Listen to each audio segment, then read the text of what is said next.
Our next speaker is Francesco Pongiluppi from Sapienza University of Rome, and he's going to present a paper titled The Italian Trade Network in Turkey in the Years 1923-1939.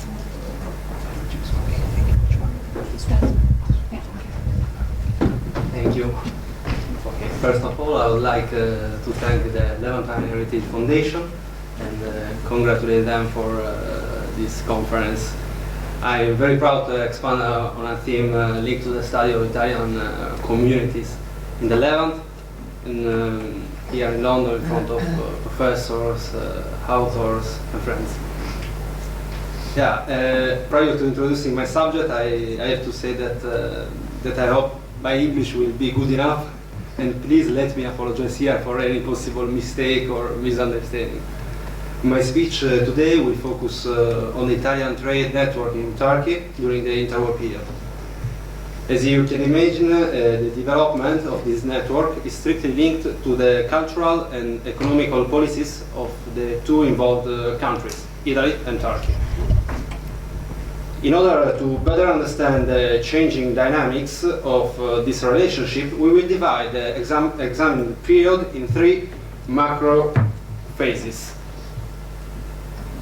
One first phase is dominated by the diffidence between Ankara and Rome. This phase goes from 1923 till 1928. In that period, both countries were facing political realities.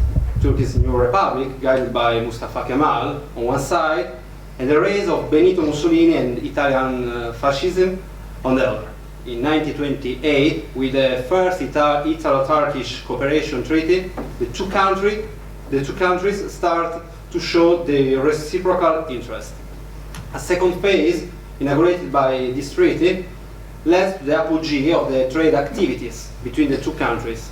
During the period going from 1928 to 1935, the Italian institutions and communities are completely run by fascists, who found their own new trade channels. The third and last phase goes from 1935 to the beginning of the Second World War. Following the Ethiopian War, the Italian trade network sees a strong decrease. This is also the beginning of the decline of the Italian community in the Levant, in both representative and demographical terms. Due to limited time, I will focus today on the first phase only. And I will try to briefly give you a perspective of the activities of the fascist delegation on Turkey. You will find more information on the other mentioned phases later on once the paper will be published. Before getting more specific about the trade network, I think that a summary description of its main actors is necessary. Before the Great War, in fact, the Italian-Ottoman trade was mainly run by Italians and Ottoman merchants. The institutions had a merely representative role, and most of the real action was in the hand of those Ottomans, non-Muslim subjects, residents in the Ottoman Empire and protected by the Italian kingdom. In Istanbul, since 1885, an Italian Chamber of Commerce started operating. It mainly served as a bridge between the Levantine business and motherland, Italy. The Chamber, specified in its charter, was created to encourage all activities designed to promote, enhance and encourage exchanges between Italy and the Ottoman Empire. In support of the Chamber, a bulletin was founded in 1896, La Rassegna Italiana, organo degli interessi italiani in Oriente. In the following years, these two important ventures became the main tool used to develop the Italian-Ottoman economic cooperation. Now, let's try to have a little bit more of geographical perspective on the situation at the time. During the last period of the Ottoman Empire, the Kingdom of Italy had to manage to expand its influence from the Black Sea area up to Mersin and Iskenderun, and it consolidated its economic network in almost all regions of the Ottoman Turkey. After the Turkish War of Independence and the mutated human and economic geography of the region, the main Italian activities ended up being gathered mainly in Istanbul. in the old Ottoman capital, the institutions of the kingdom could count on an Italian community, heterogeneous, integrated, and well-rooted in the urban pattern. According to the definition, just a moment. Okay. According to the definition given by Teofilo Rossi, Italian Minister of Industry and Trade, who visited Istanbul in September 1922, the Italian citizens of Istanbul were the Roman sentinels in the east. All this was true until 1923. In the same year, with the foundation of the Republic of Turkey, every previous achievement ended up being erased by the new political order. The Treaty of Lausanne on one side and the founding of the Republic of Turkey in the same year represented a clear break with the past. Let's see now the fact that this break had on the economical issues. What changed between the two countries? First of all, sorry, okay, and just okay. First of all, we must consider the new geopolitical situation of the Eastern Mediterranean. Turkey had started a new economical path where the foreign contribution, central during the Ottoman period, began a slow decline. In addition to that, Italy, which until the Great War could boast an enormous cultural and economical network, after the establishment of the French and British mandates in the Levant, saw its power consistently reduced. The international recognition of the Italian sovereignty of the Dodecanese Islands, occupied during the Italo-Turkish War of 1911-1912, completed the picture. The issue of the Dodecanese would create, in the following years, significant tensions between Ankara and Rome. Those tensions, from the moment on, lasted from almost the 20s. Mustafa Kemal, could certainly not rest easy with the islands a few miles from its shores in the hands of Italians. The same Italians who, since 1922, were ruled by Mussolini, whose Mediterranean policy seriously threatened Turkish interest. To give you an idea of the perception of that historical moment, let's see what the commercial attaché of the Italian embassy in Istanbul, Cornelio Di Marzio, wrote in a book titled Kemal's Turkey in 1926. I quote, "Turkey sees a soldier in every Italian worker, a general in every capitalist. In every troop movement in Rhodos, Turkey sees an imminent attack. In every torpedo boat, a fleet in reconnaissance.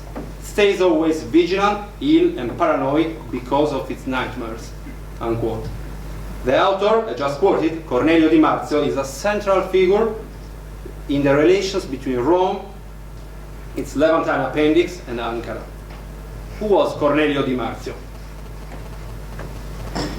He was among the first men of the Italian fascio of Istanbul, that very same organization which in such a short time reshaped the Italian community in Turkey with ideas. It was again the same fascist section of Istanbul, the main actor of the reorganization of the Italian commercial network in Turkey. Fascism appeared at the time as a glue of different various interests within the Italian community and as a guarantor of a prosperous future. The Italian Levantines had to bear for many years for the nationalist policies of the Italian kingdom. It is quite easy to understand how, at that point, Mussolini could easily introduce himself as the leader who would protect their interests and their positions, quite unpopular in the new Turkish state. The Italian business class, in fact, feared the Kemalist Turkey, a country where foreigners no longer enjoyed the privileges that they used to have under the Ottoman administration. We must now consider a few other factors, such as the widespread unemployment in Turkey during the 20s, the business peak as an effect of the demise of the Christian population and the arrival in Turkey of hundreds of thousands of Muslim refugees. All this had drastically changed the economic situation of the Italian Levantines. Thanks to these circumstances, it was really easy for the Turkish section of the Italian National Fascist Party insinuating in each layer of the society.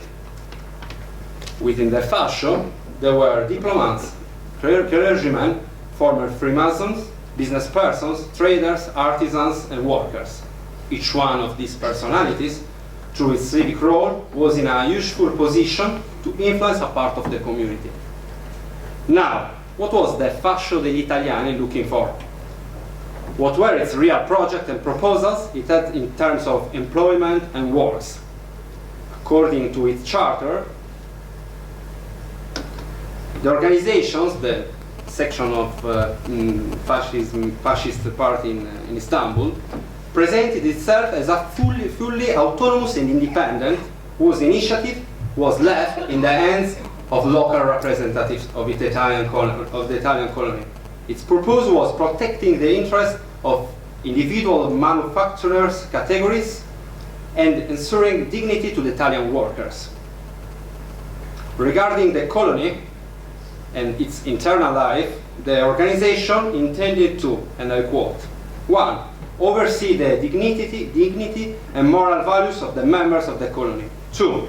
To state the idea that all the community administrators and anyone who had anything to do with public affairs should always act in the interest of the colony and the nation, and never follow any party-dependent logic. 3. Give a new life and dignity to the colonial institutions worthy of the time, coordinate their activities and link them to the national interest. 4. Promote and increase every initiative aiming to somehow assist their compatriot in need. 5. Facilitate the economic relations between Italy and Turkey. And 6. Export a winning image of Italy abroad, presenting it as a reborn and renewed nation after the Great War, in order to try to establish new fruitful relations. Unquote.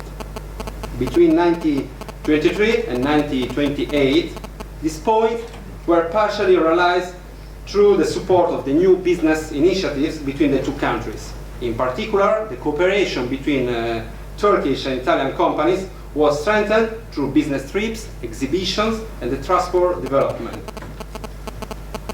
After a brief period of experimentation in the summer of 1927, the first aerial line connecting Istanbul, Athens, Brindisi was launched at the Aeroscalo of Büyükdere.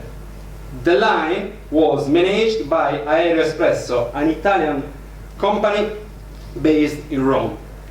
An article in the newspaper of the Italian Chamber of Commerce in Istanbul highlighted in 1927 the significance of this occasion. I quote, "It was only thanks to this providential intervention that the line could start to function regularly and fill the communication gap between Italy and Turkey. This gap was particularly evident this year, now that the fascist Italy, emulating its glorious ancient maritime republics, has been able to reach one of the top positions in foreign trade. This ultra-modern means of transport allows, in only 10 hours, the exchange of passengers, the mails, and the luxury goods between Brindisi and Constantinople." Unquote. Brindisi and the whole Puglia region will become, in those years, the main center of the Italian-Turkish business. As reported by the General Assembly of the Chamber, of the Italian Chamber in Istanbul, in March 18, 1927, a new cooperative attitude started functioning between the two countries. I quote, "As Italians, we commit our activities, our honesty, and our resources to the interest and well-being of the Turkish nation, generously hosting us. At the same time, we aim to contribute as much as we can to the growth of our motherland, Italy, protagonist of a constant and magnificent evolution. The relations between Rome and Ankara are now cordially friendly." Unquote. In 1927, Italy held in Turkey, from an economic point of view, an excellent and enviable position. Above all, it must be said that Italy had succeeded in the most difficult goal. It had gained the trust of the Turkish authorities. The new climate of the its peak in the period between 1928 and 1930, following the Italo-Turkish treaty of neutrality, conciliation, and judicial regulations. With the treaty, a new economical phase based on small cooperation began. The Italian newspaper in Istanbul, completely shaped by the fascist ideology in 1928, wrote, "The treaty is a new proof of the Italian power in the New World, and it clarifies a situation of mistrust that had led to various misunderstandings. It is now clear that the two people desire a fruitful cooperation based on common Mediterranean culture. The treaty has already shown its positive political influence and will soon provide a more intense and profitable economic activity in the interest of the two friendly nations." Unquote. The recovery and development of the Italian-Turkish trade led to the creation of new institutions and transformed the Italian sales network, who was at the time completely managed by the fascists. This, the fascistization, is the price that the Italian community in Turkey had to pay for the economical development we just described. This price ended up being more and more heavy in the following years. While the Italian community could enjoy new and solid economic opportunities, on the other hand, it completely lost its freedom.